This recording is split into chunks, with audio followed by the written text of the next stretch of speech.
Ya halabi familia Kimwaga. Nilikuwa nakutafuta ndugu yangu. Almanusla nipate wasiwasi. Wewe Sida wewe. Mwache utakuja kumeza ulimi. Umesikia? Utakuja kula. Mwaliko nilikuwa nataka nikupe ila wewe unakaribishwa. Kumbe mwaliko wangu upo. Nilikuwa nataka nishangae.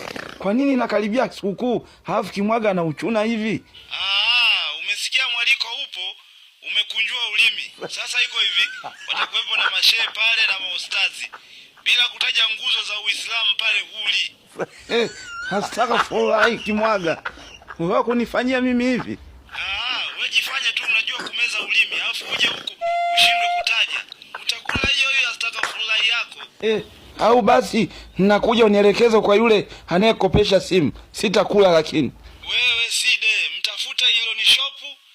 Vigezo andaa 80,000, namba ya NIDA au kitambulisho cha mpiga kula.